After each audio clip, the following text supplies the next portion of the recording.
Hello, my name is Lynn Stanley, and I serve as the Curator of Education at the Provincetown Art Association and Museum. It's my pleasure to welcome you to the final Freddie Schiff-Levin event of the season, a gallery talk with curators Joe Fiorello and Lesley Marchessault on the artist Taro Yamamoto in conjunction with the exhibition at PAAM on view in the museum through November 25th, 2012.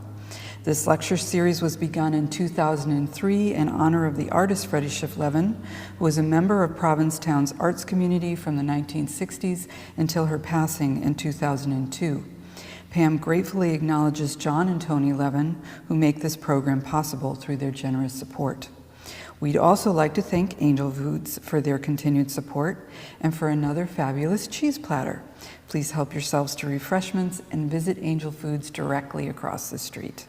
And now a bit of background on Taro Yamamoto, Joe Fiorello, and Lesley Marchessault. The artist Taro Yamamoto was born in 1919 in Hollywood, California. After serving in the U.S. Army during World War II, he attended UCLA, where he studied with Glenn Wessels, a former student of Hans Hofmann. Excited by the creative possibilities of non-objective art and the abstract expressionist movement, Yamamoto traveled from California to New York City in 1950 and studied at the Art Students League and the Hans Hofmann School of Fine Arts between 1951 and 55. From the 1950s on, Yamamoto maintained an abiding connection with the Cape, establishing a home here and exhibiting at PAAM and various galleries over the next 40 years.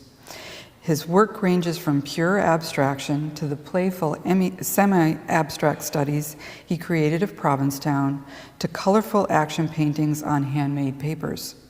His work can be found in the collections of the Museum of Fine Arts Boston, the Hirshhorn Museum at the Smithsonian, the Miami Museum of Modern Art, and many more public and private collections throughout the US, Europe, and Asia.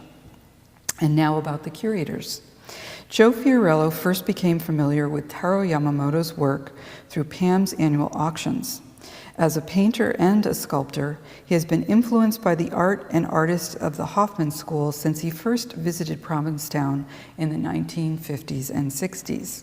He has been an active member of PAAM for more than 20 years, serving on the exhibition committee, the development committee, and as a trustee on PAAM's board. He has juried and curated exhibitions at PAAM, the Arts Center of Sarasota, Florida, and Ringling College of Art, also in Sarasota, as well as other venues in New York and Tokyo, Kyoto, and Sakai City, Japan. His artwork is represented locally at the Schoolhouse Gallery in Provincetown. Lesley Marchessault joined PAAM last year to research and compile information on Taro Yamamoto. She came to Provincetown equipped with a master's degree in art history and museum studies certification from Florida State University. With 2 years curatorial experience, Lesley has researched and exhibited works by national, regional, and local artists. Lesley prefers working closely with the artists themselves, believing that fostering relationships between artists and curators is a necessity when planning any successful exhibition. In this project, she worked with both Taro's wife, Gwen, and his son, Vincent, interviewing them for first-hand accounts in order to gain a more well-rounded understanding of the artist himself. Both Lesley and Joe wear many hats at PAAM, and we are grateful to both of them for the generous contributions of their time and expertise. Please help me welcome Joe and Lesley.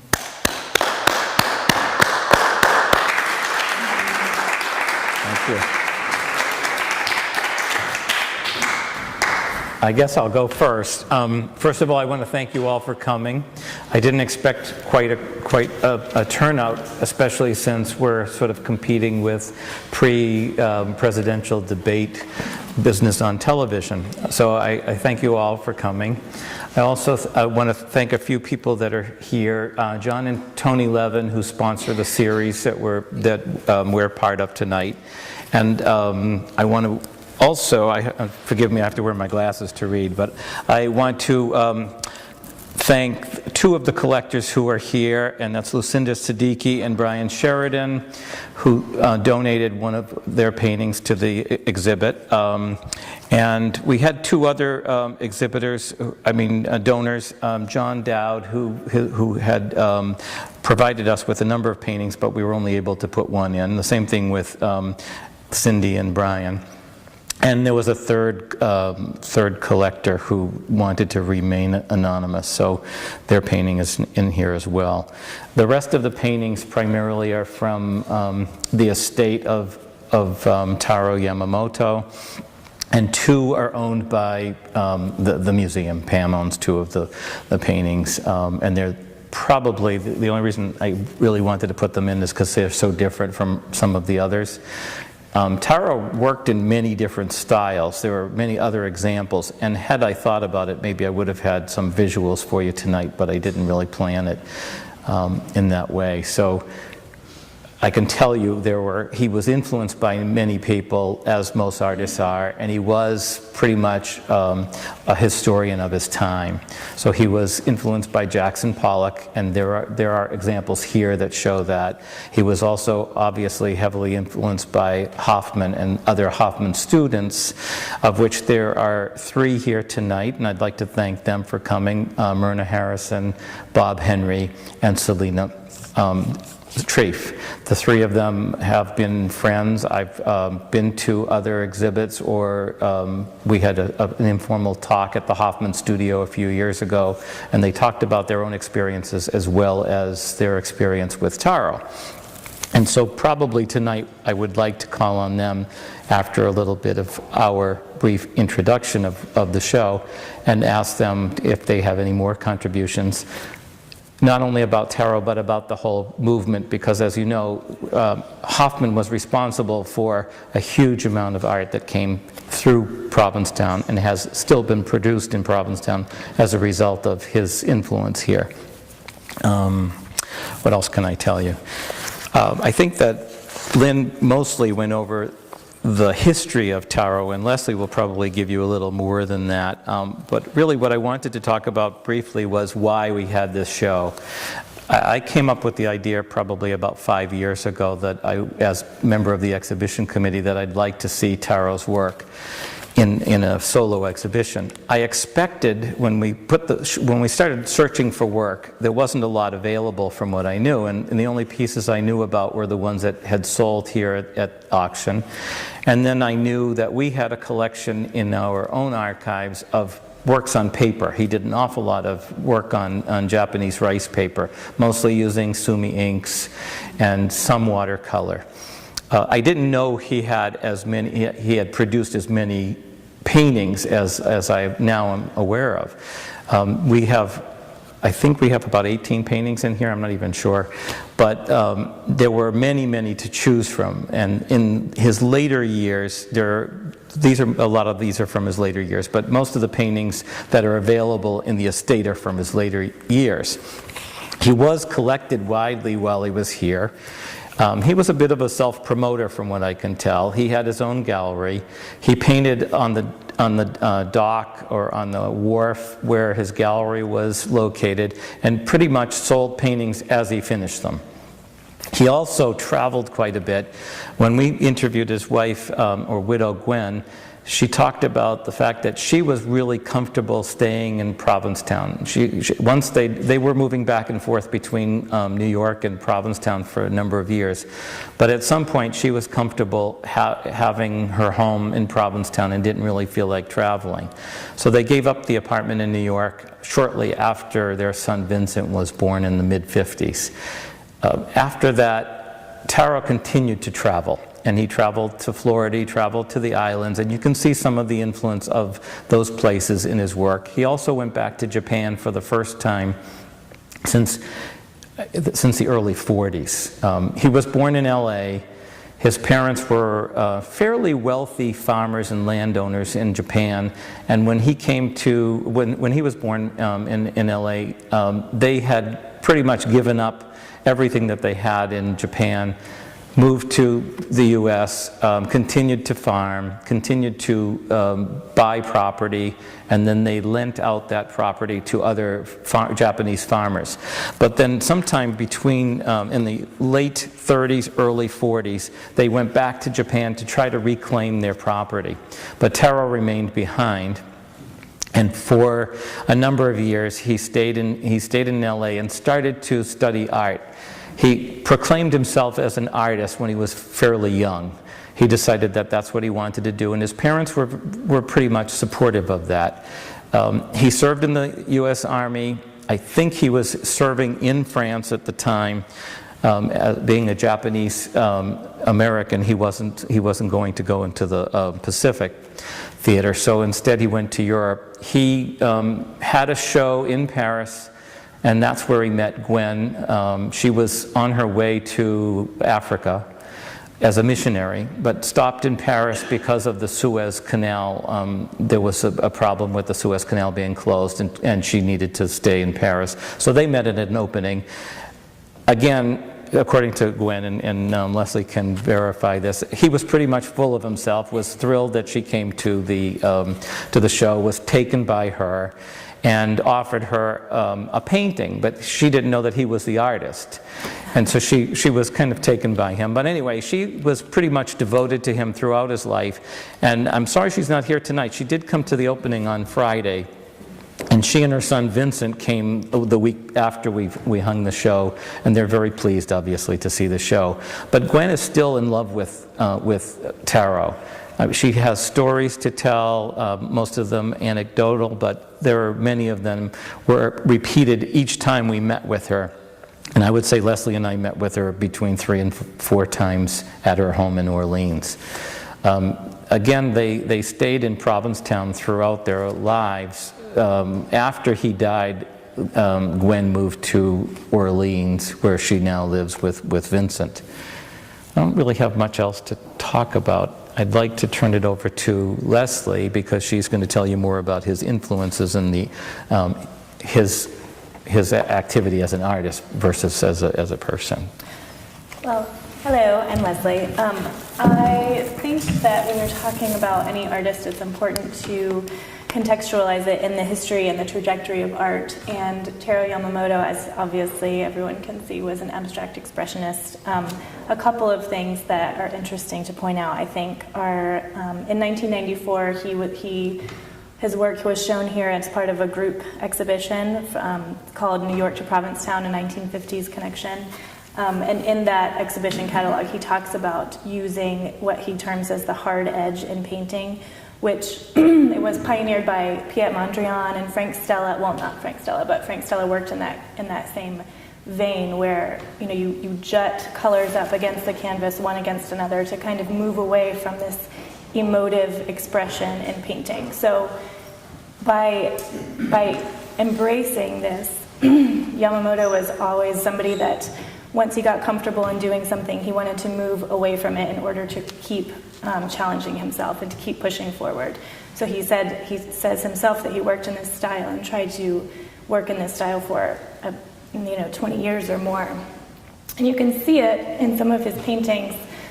You can see a lot of influences in his paintings, obviously, Jackson Pollock and Mondrian as well. Another, obviously, he studied with Hans Hofmann, and you can see the squares in the paintings here are really reminiscent of a Hans Hofmann painting.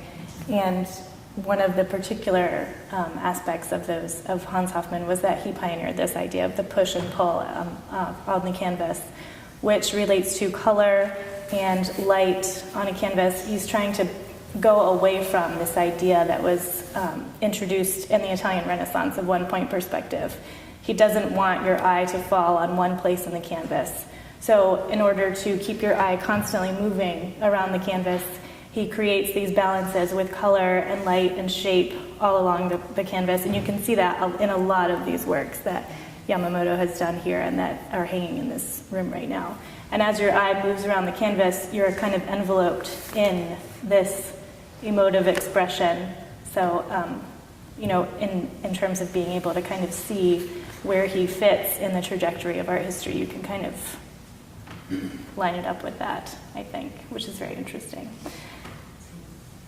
And I think we were also going to be kind of discussing this with you if you had any questions or wanted to talk more about each individual painting or oh, sure. Yep. Well, first of all, I think this is such a beautiful tribute to Taro, who I knew as a boy and who my father, Peter Busa, was a very close friend of. I must have 14 of his works on paper and stuff. Japanese-American artist named George Hiroshi, who did these wonderful photographs of Providence that night, was just here, and he went to the auction when there was a Yamamoto, couldn't afford it. I looked in my drawers, I had an extra one, I gave it to him, he gave me a photograph. But he was so passionate that a Japanese American is being honored after being forgotten, and we have to thank Joe for bringing this out of nowhere, because this is how these people happen. It happens. I know Selena's here, Mariner's here, and Bob Henry's here, and these are real pros that can speak more deeply about this. But as a slightly younger person than these distinguished people, I do feel this is a hugely emotional and powerful tribute to Taro, and I thank you so much. Thank you. That was Chris Busa, by the way, who didn't introduce himself, but thank you, Chris. Does anyone else have any questions for us, or would anyone like to make comments? Yeah, just a question. You said that he did his work outside on the beach. Are any of these pieces from the outdoor work? And what did those images or those paintings look like? I don't know specifically if any of them are. I do know that he did a whole series of sand paintings, of which we have one. There were many to choose from. And when I first discovered Taro, they were mostly the sand paintings that I knew about. And I would say they're interesting, but they're not the strongest ones and not the ones that I care about the most. But one of the things about all of his paintings is they're very emotional. And I would imagine, not knowing him, I would imagine he was a pretty emotional person. And I would say that Myrna, Bob, and Selena would be able to tell us more about that as well. But I think that one of the things that I've also noticed, and I think that I'll ask Cindy and Brian about that, like, I don't own a Taro, but I just fell in love with his work early on, and I tried to do a little research at a little time at a time, but I really didn't get a lot of information. There hasn't been much written about him. However, after we announced that I was doing the show, people started coming over to me and telling me stories about their relationship with Taro, or the fact that they have a painting, or their parents had paintings, or he was also a gardener, and people remember that he was acting as a gardener. And you can see that to me I can see the life in the paintings often remind me of gardens. They look like landscapes. Some of them, they look like landscapes from, looking down from a perspective from the sky, others looking through a garden. Some of his paintings that he did, and I don't even remember the time period, I'm not good at that, but he did a lot of somewhat representational work. And we only have these two that are somewhat representational. He did lots of sketches. He worked constantly on paper. He was collected pretty widely, and I know that a lot of people know that Walter Chrysler came to town and bought scads of paintings, and apparently he took home with him, or first included in the museum that he had here, but then later took them away, 30 or 40 paintings of Taro's. Gwen talks about the fact that Taro, because he liked to travel, he had no money, but he was always able to scrape up money to get somewhere. But he also painted while he was wherever he was visiting, and he usually left all of those paintings behind. There are some paintings. He spent some time in Sarasota, which I was very surprised at, but I knew there was a small connection between Provincetown and Sarasota. But my being part of Sarasota, and I've been there for 35 years, I never saw a painting of Sarasota. However, a few paintings that I thought about including in this show had paintings from his window where he was staying, or from the beach on Siesta Key. which is part of Sarasota. I didn't include any of the smaller works because there were just so many good, strong, large works. I just felt that the show worked better the way it is. And the other thing about the show is, I know there's a lot to take in here, but again, because he was so prolific, and I guess that I have this sense that he was also sort of a loud and boisterous person because of his paintings, and I wanted the show to sort of evoke that. And I don't know if that's what anyone gets from it. After we chose the work, I left the work leaning against the wall after we placed it, and I thought that overnight I would eliminate some of the paintings. But when I came back, Jim Zimmerman, who hangs most of the shows, already hung the show, and I was fully intending to hang the show myself, because I generally do. But anyway, I was thrilled with the way it looked, so we kept it. But I think that if you read the article in Provincetown magazine that Steve DeRoche wrote, I said that the works are all loud, but individually they're loud, and I thought, well, if we're going to have a loud show, why not have a screaming show? And I do feel that way about this show. It's pretty loud. I think it could have been, spaced out a little more if we had the opportunity to give him, to have given him 2 galleries. That would have been great. But I'm thrilled that we have finally reached a point that he has a solo show. I'm sorry that he's not here to enjoy it, but I know that Gwen and Vincent were very moved by the museum offering him this show. Does anybody else have any more questions? Sure. I don't have any questions, but it's just in interest. I know Taro, when we came to Provincetown, there are many funny little stories, and when something like this happens and people begin to rethink all these things. And he had an explosive temper, by the way, but Gwen always understood that. So he had done, and I have a small one. It hadn't been signed yet, it was still wet. We had a little fast food place downtown, some dune tours, so he had me drive her to the dunes because he had a preference to the kind of sand he used. Mm-hmm. So sometimes we would exchange food for things, and so he did that, and it was still wet. He gave it to me, and there's another part to the story. Sometimes there were some local men who liked to imbibe a little bit, so we'd bring them in, let them sleep in our back room, give them something to eat, and send them on their way. But because there was somebody in there, and there was stock also, I didn't want to put it so it would be disturbed. So I hung it on the bathroom wall. And he happened to come in to get something to eat. And he was outraged, totally outraged. He refused to sign it. I had to convince him. We worked it out, and it eventually did happen. But he was an interesting man. And when he was up at Hofmann, of course, was my native place of study with myself. But my sister-in-law had come here as a German war bride. My sister lived in Japan 3 years after the war, so the two of them, Hofmann talking to my sister in his native language of German, and Taro over the fence, the two of them, where his studio was, talking to my sister about things that happened in Japan. It was just an interesting kind of human interest, and he was really a nice fellow. And I was glad I hadn't seen Gwen for a long time, but I saw her last week, and I'm delighted that she's invited me to come and visit with her, because I only knew Vincent when he was a young man, and now of course he's grown. So I may just do that very soon.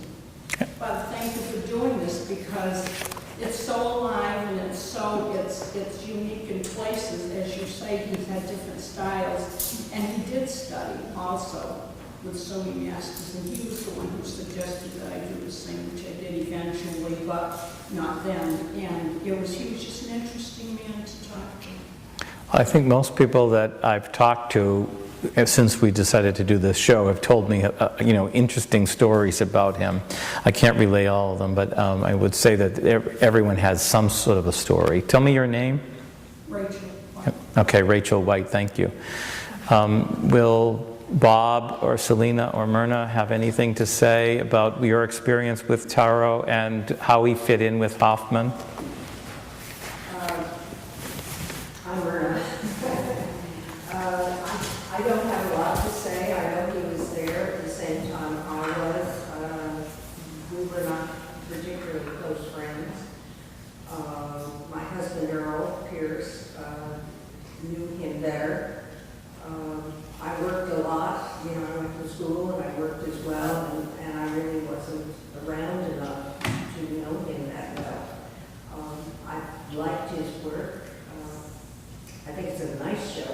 very pleased that it was done. And I don't have an awful lot more to say than that. I don't have funny stories about Taro. Well, do you have any comments about the paintings or as Taro as a painter? I mean, obviously you studied with Hofmann, you're a successful painter. You had your own show here this year. Do you think of his work in any way? I think it's wonderful work. And I was surprised how much I liked it. I came in and I saw the show, I think while the works were still on the floor, and then I saw it after it got hung, and I thought it's a really nice show, and it has a wonderful life and energy about it, and I liked it better than anything I had seen of Taro's as it was being done, being perfectly honest. Mm-hmm. I mean, I think the show just really does very well by him, and that the works are very nice. My own sense, I feel very influenced by Hofmann. I think Taro was very influenced by Hofmann. I didn't know him well enough to have this sense of the overwhelming personality. I have the comment, as almost everyone has, that he would, if he had a large painting and he wanted a small painting, he would cut one to fit what you wanted, which I've heard myself. I think almost all of us have heard it about Taro. But he seems to me to be a very fine artist and was doing really well. Thank you. Selena? One of the things that I always found fascinating, Taro would paint outside in the yard of the school. He didn't paint in the school. And it was incredible to watch him paint.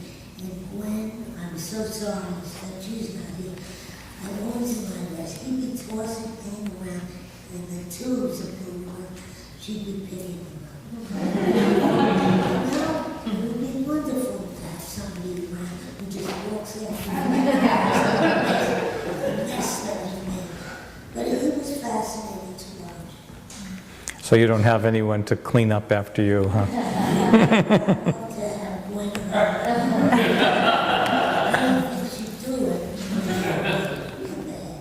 She was just wonderful.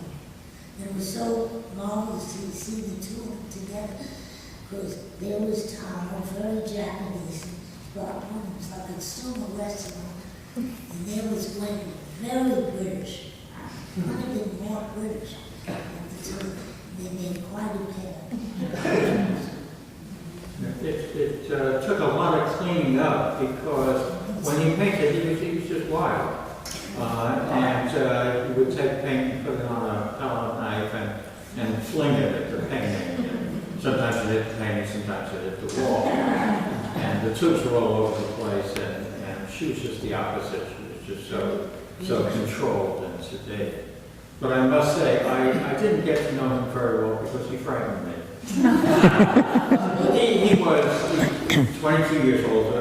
22 years older than I was. I was just 19 at the time, or 20.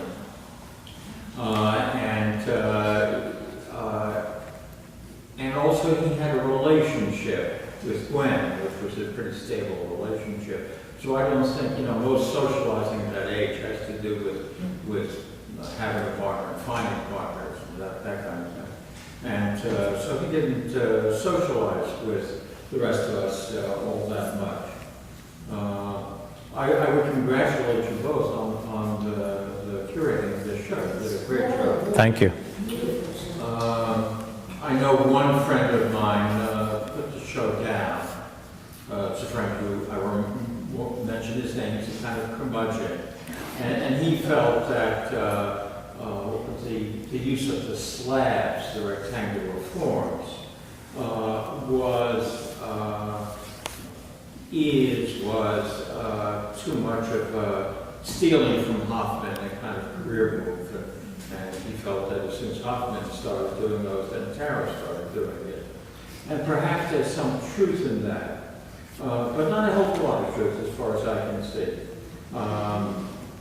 because I think the way Taro uses those rectangles is very convincing in terms of the integrity of the paintings that he's making and the way he integrates them with the freer surfaces around them. I also find that his color, I'm struck by how much purple, how important that is in his painting. And I'm thinking back in the 50s, I don't think there was a pigment available that would make that purple. So that the painting back here, which I think is an absolutely gorgeous painting, for the time was kind of colorful, but is not colorful in the way the later paintings were, partially because I think he got more happier and confident with the color, and expressed exuberance that he was expressing in the paint application early on, and then I think later on it got into the color.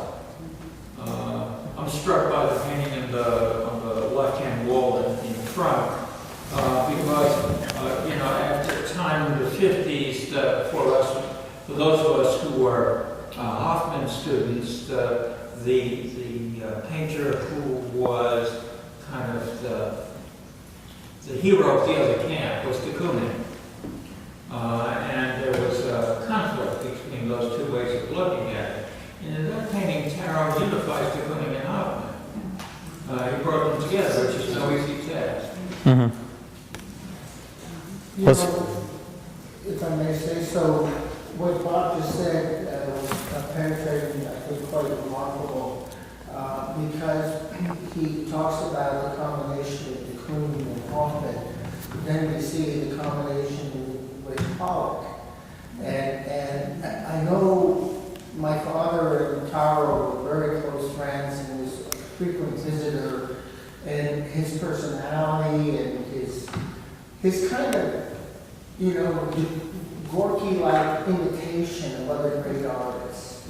You know, I mean, there was a kind of, but he could take and make it his own. It wasn't like he was copied. I mean, Taro was Taro, but he was of his time, of his ethos, and he was in dialogue with other great artists of the period. And there was an innocence to his being Japanese American, where he didn't feel self-conscious about copying. Maybe that was the same thing with Gorky coming from Armenia here. He said, whenever he said he was copying Picasso and people like that, he says, why not learn from the best? You know? So I don't know. All I know is that having Taro on this group, to me, is a really wonderful thing that this museum has done. I hope there's some legs to this, some documentation of the discussion and so on, because I don't want this thing to just disappear. Tom? If you could sort of put the work in context. We see a variety of styles, at least I perceive a variety of styles here. Is it by chronology, or is it interests, or maybe just maybe not painting by painting, but maybe just a walk through of different parts of his work? Well, I would say that, you know, if you look at the, I do have one of the little tear sheets, but I don't think there are that many around, but some of the work that I chose, and you know, one of the reasons I chose the work that's here is because I don't think a lot of it had been seen at the museum. Up until this point, we've seen things come up at auction, and there are two paintings from that auction, from our auction here, but the rest of them are later paintings. I just wanted to show the continuity of his work, and as Bob said, you know, the later ones, with the panels, with the flat panels, and the ones with purple, those haven't been seen because they were painted late in his life. But if you look at them, like there are two paintings in the center that have similar motifs. They repeat one another. One of them was done in the 50s, one of them was done in the late 80s or mid 80s. The colors are brighter in the later paintings, they're less muddy. I don't know, it just seems like his life was probably different then. Maybe he was less serious, but I don't think of him as a very serious person just looking at his work. They're very playful, but also I think of Taro as a reporter or recorder of his time, which I think that's what is the artist's job, but not to reflect our times. And I think that he certainly did that, and his time changed according to where he was, who he met, what else was happening in the world. I think also that copying other artists, I'm not so sure if I want to say that he copied other artists, but he was certainly influenced by other artists. And there are paintings that I chose not to include were his Mondrian period. They're just unlike most of these, although that one, this one sort of incorporates almost all of his styles. There's Hofmann influence, there's the Pollock influence, and then there's a little bit of the Mondrian influence as well. And I saw that as a perfect example of what I wanted to say. If I had to choose one painting, that would probably be the painting that I would have included. However, I have my favorites, and there are paintings in this room that I think are outstanding, and then others, I'm not so sure. I think they're as outstanding, but they're representative of his work. And I also wanted to bring forward the time period. So they start from the early to mid-50s, and they end in the late 80s. And you can go around and almost tell from the clearness of the color of the later ones. And also the motifs change slightly. When Bob mentioned this painting in de Kooning, I saw Bob Beecham in this painting when I first looked at it. There's just a little section of it. And maybe it was a bigger painting and Taro made it smaller, but I don't think so because the sides are not painted. And the painting behind me, when I got it, it was vertical. And I didn't like it so much as a vertical painting. And I thought, well, it isn't a vertical painting because it's signed here at the bottom, on the bottom right, where he signed most of his work. And then when I was hanging the show, I noticed in the back there's a little arrow that says up. So this is the direction that he wanted to go, but I think it was probably stored vertically, and that's why the hanger was on it in a vertical sense. Or maybe somebody else hung it that way.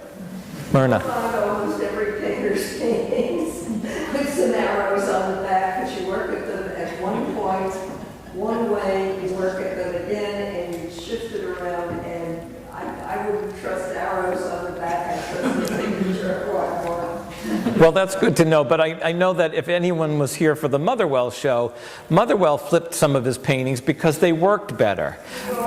That's what I was going to say. I think that you paint, and I'm not as much of a painter as I am a sculptor, but you paint, and when you find it's finished, it may look in a certain way, and then you turn it around or you walk away from it, and you find that it works better in a different way. I think Kandinsky said that if you keep turning the painting, it should work in every direction, but that's only 4 directions. But I also know that you turn them as you work on them.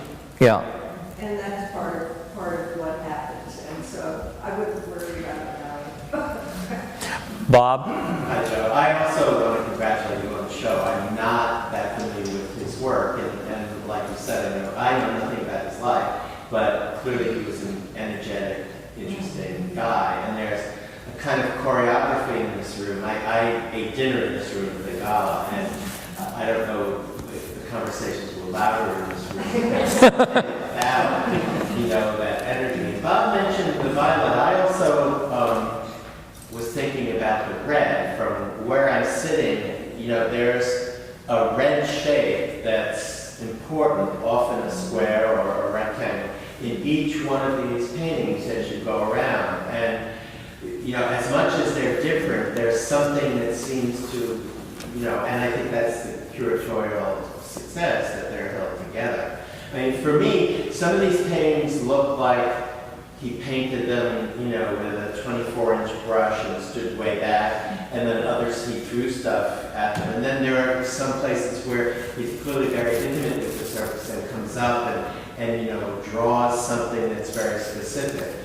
And there's something, I think the room is laden with derivative ideas, but they're blended in such a way, you know, I guess there's a grammar that you can look at in a lot of different mediums, and he's making his poetry with the grammar of other artists, I think, who really influenced it.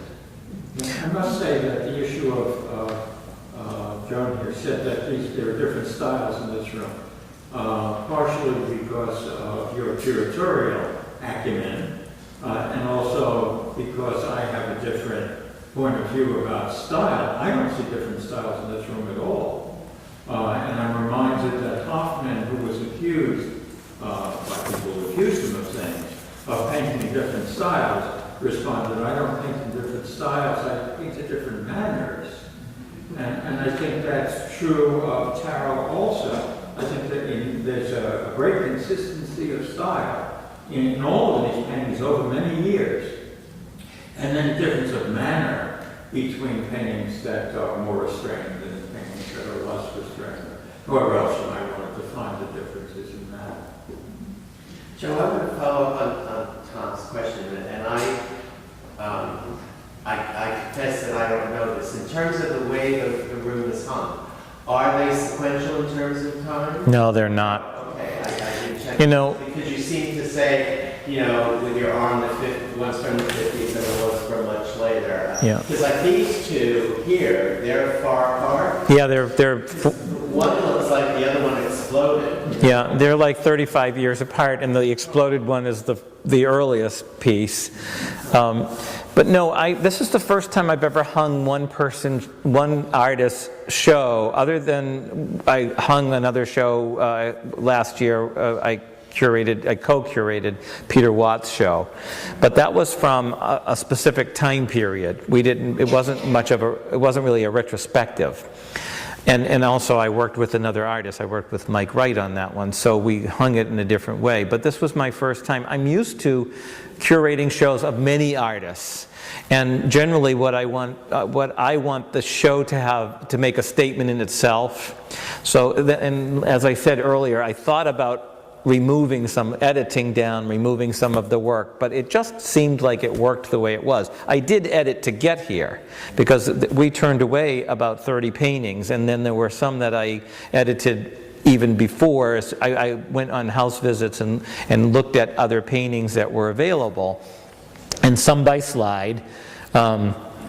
Actually, Cindy and Brian have four paintings that Taro did. I liked all four, but I couldn't bring myself to ask them to bring all four here in the chance that we might not use them all. And that's what I did with local people, which worked out beautifully. And unfortunately, not everyone's painting is represented here, but there were just so many to go through. And we have a lot, as I said, works on paper.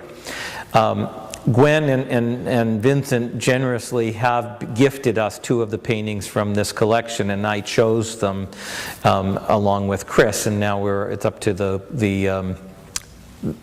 collections committee as to whether or not we'll really include them in the collection, but I'm hoping they'll agree with Chris McCarthy and myself. But go ahead, Lynn. I was just curious if you could talk a little bit about the more figurative pieces. Whether or not he was working in that mode while he was also working abstractly, or if there was a divergence for him. I know that one was done in the 70s. Yeah. The definitely this one was completed, but some of my favorites are To look at the dates.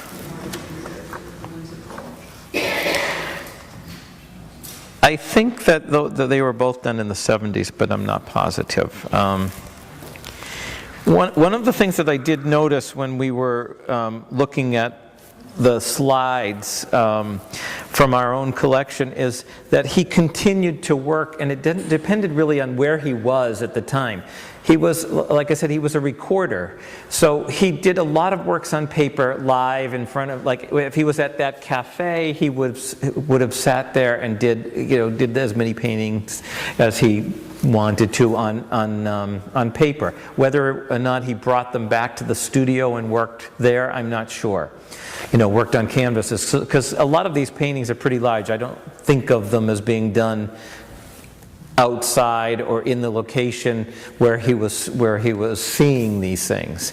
Certainly the abstract ones, I understand, were probably done in the studio.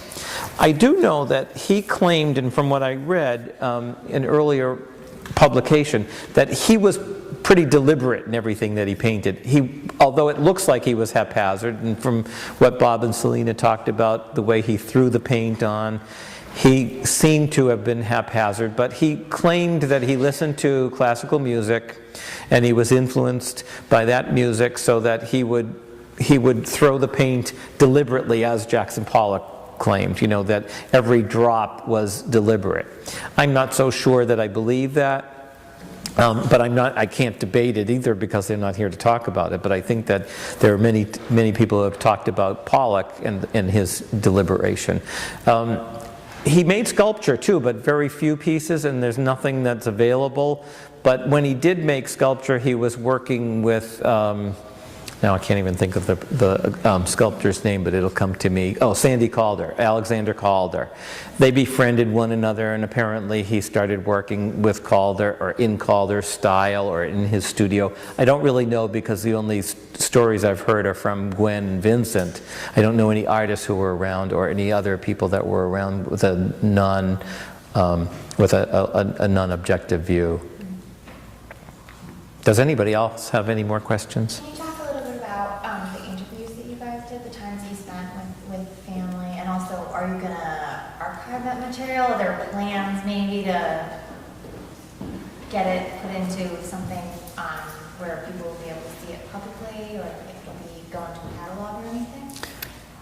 Go ahead. We did videotape one of the interviews, and I think only one of them Just one video. got videotaped. So probably that will be, it definitely will be archived. It needs to be edited, and you know. But she told us a lot of different anecdotes, and it was very enjoyable. And so yes, that definitely. And there are plans to create a catalog, and perhaps if there's time to do more research and, you know, actually compile some writings about him, because as Joe said, there's just not been very much research done.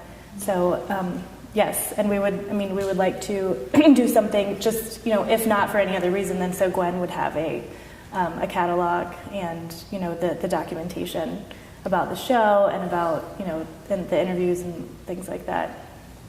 Unfortunately, you know, you all know that we're volunteers, and we get as much of the work done as possible. For me, it was putting the show together and getting it on the walls, although I think I first proposed this about 3 or 4 years ago, and when I got approval from the committee, I went ahead and looked up whatever I could and looked for as many paintings. But as I said, I really thought it was going to be works on paper. I thought it was going to be from our collection, and the town has a few pieces, and I knew a few people that are connected to PAAM that had a few small paintings. But then as it developed, more and more came about, and I didn't even know that Vincent was around. I just learned purely by accident, and I have to say that I found him on Facebook. I'm friends with a couple of people that are artists in town, and Elsbeth Halverson happens to be one of my friends, and I believe that Tony Vevers, her husband, and Taro had some sort of a relationship. Anyway, I noticed that she had Vincent Yamamoto as one of her friends, and I only learned that there was a son through my conversation with Selena and Bob, because Lesley and I also went to Selena and Bob and had them give us as much information as they could. But as Bob said earlier, they weren't really contemporaries. They studied at the same time, but they weren't contemporaries in terms of their own social interaction. So when I found Vincent, I emailed him through Facebook and asked him if he would be interested in talking to me about his father and if there were any paintings that he knew about. Well, of course, they have pretty much a stash somewhere, he won't tell us where it is, of some sort of a storage area filled with paintings. So, you know, it was to our benefit, and we had him come 3 times. He took several trips here. He made 3 trips to the museum, and we chose them over a 1-year period. We started last fall, and some of them were in storage. And there were a number of paintings that were smaller that we thought were going to be the paintings we'd show, and they were stored downstairs for quite a while in the vault, and then again they didn't make it into the show because some new ones appeared. Once when we were at their house, Joe he just commented on a painting that she had up, leaning up against a shelf, and he said, oh, I really like that one, maybe we can use it for the show. And Gwen said to Vincent, just give it to him. So she just made him go over and take it off the shelf and give it to Joe. Like right when And that's the painting that we have in the front store, but it still belongs to from Gwen's collection. Of course, we wouldn't take it, but we did accept the 2 paintings that they're offering to gift us. I wondered if Cindy and Brian had any comments on why you started collecting, knowing that you got more than one, and over time, it wasn't like you got all 4 of them at one time. Can you give us a little insight on where it came from? Sure. Well, first I'd like to thank you for putting this together. It's just marvelous to see all this Yamamoto on the walls. For me, and this sounds cliche, but a painting has to speak to me. I'm sure a lot of people say that.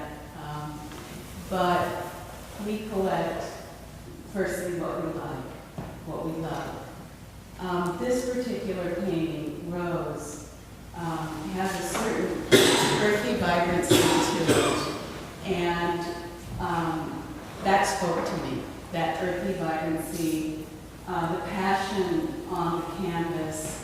And seeing all of this in one room, I see the passion just spread across the walls, and it's just wonderful to see it.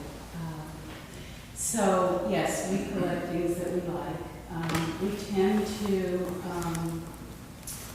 we're drawn to the abstract paintings, generally from the 50s through the 80s. I think this one is 1958, and there is that connection to that period of time that is also a draw for me.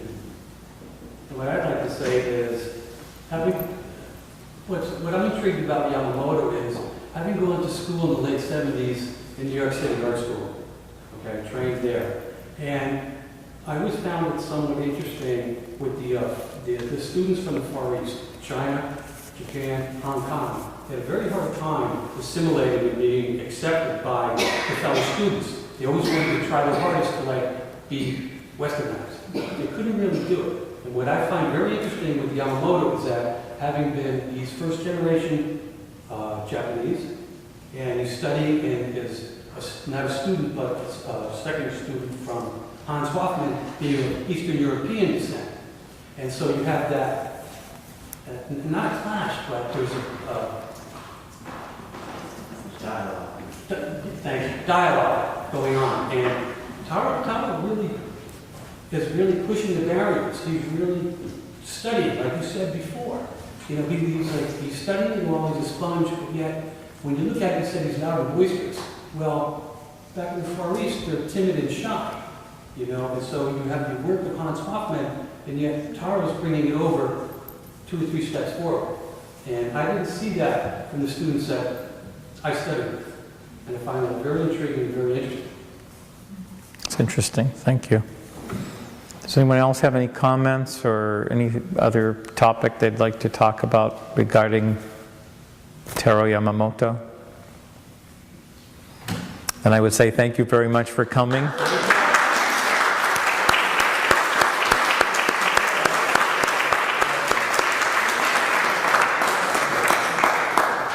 Still have a little time to get back home to watch the debate. I want to read the whole thing over. Should I just do the whole thing one more time? Well, it's up to you. Do you think you'll be able to splice in that last paragraph? If you get it. All right. I'm just going to start from Lesley. Lesley Marchessault joined PAAM last year to research and compile information on Taro Yamamoto. She came to Provincetown equipped with a master's degree in art history and museum studies certification from Florida State University. With 2 years curatorial experience, Lesley has researched and exhibited works by national, regional, and local artists. Lesley prefers working closely with the artists themselves, believing that fostering relationships between artists and curators is a necessity when planning any successful exhibition. In this project, she worked with both Taro's wife, Gwen, and his son, Vincent, interviewing them for first-hand accounts in order to gain a more well-rounded understanding of the artist himself. Both Lesley and Joe wear many hats at PAAM, and we are grateful to both of them for the generous contributions of their time and expertise. Please help me welcome Joe and Lesley.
Hello.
They tend to ride down.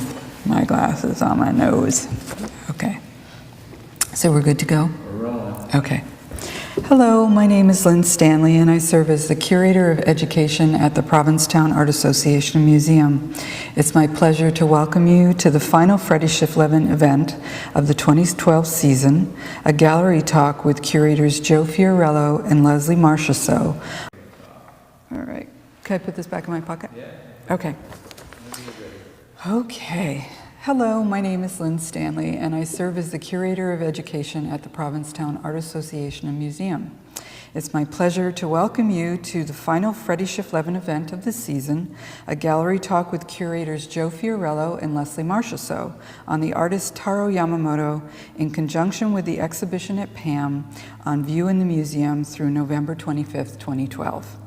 This lecture series was begun in 2003 in honor of the artist Freddie Schiff-Levin, who was a member of Provincetown's arts community from the 1960s until her passing in 2002. PAAM gratefully acknowledges John and Tony Levin, who make this program possible through their generous support. We'd also like to thank Angel Foods for their continued support and for another fabulous cheese platter. Please help yourselves to refreshments and visit Angel Foods directly across the street. And now a bit of background on Taro Yamamoto, Joe Fiorello, and Lesley Marchessault. The artist Taro Yamamoto was born in 1919 in Hollywood, California. After serving in the U.S. Army during World War II, he attended UCLA, where he studied with Glenn Wessels, a former student of Hans Hofmann. Excited by the creative possibilities of non-objective art and the abstract expressionist movement, Yamamoto traveled from California to New York City in 1950 and studied at the Art Students League and the Hans Hofmann School of Fine Arts between 1951 and 55. From the 1950s on, Yamamoto maintained an abiding connection with the Cape, establishing a home here and exhibiting at PAAM and various galleries over the next 40 years. His work ranges from pure abstraction to the playful semi-abstract studies he created of Provincetown to colorful action paintings on handmade papers. His work can be found in the collections of the Museum of Fine Arts Boston, the Hirshhorn Museum at the Smithsonian, the Miami Museum of Modern Art, and many more public and private collections throughout the US, Europe, and Asia. And now about the curators. Joe Fiorello first became familiar with Taro Yamamoto's work through PAAM's annual auctions. As a painter and a sculptor, he has been influenced by the art and artists of the Hofmann School since he first visited Provincetown in the 1950s and 60s. He has been an active member of PAAM for more than 20 years, serving on the exhibition committee, the development committee, and as a trustee on PAAM's board. He has juried and curated exhibitions at PAAM, the Arts Center of Sarasota, Florida, and Ringling College of Art, also in Sarasota, as well as other venues in New York and Tokyo, Kyoto, and Sakai City, Japan. His artwork is represented locally at the Schoolhouse Gallery in Provincetown. Lesley Marchessault joined PAAM last year to research and compile information on Taro Yamamoto. She came to Provincetown equipped with a master's degree in art history and museum studies certification from Florida State University. With 2 years curatorial experience, Lesley has researched and exhibited works by national, regional, and local artists. Lesley prefers working closely with the artists themselves, believing that fostering relationships between artists and curators is a necessity when planning any successful exhibition. In this project, she worked with both Taro's wife, Gwen, and with his son, Vincent, interviewing them for first-hand accounts in order to gain a more well-rounded understanding of the artist himself. Both Joe and Lesley wear many hats at PAAM, and we are grateful to both of them for the generous contributions of their time and expertise. Please help me welcome Joe and Lesley. Yay. All right. Lesley Marchessault joined PAAM last year to research and compile information on Taro Yamamoto. She came to Provincetown equipped with a master's degree in art history and museum studies certification from Florida State University. With 2 years, okay, this is going to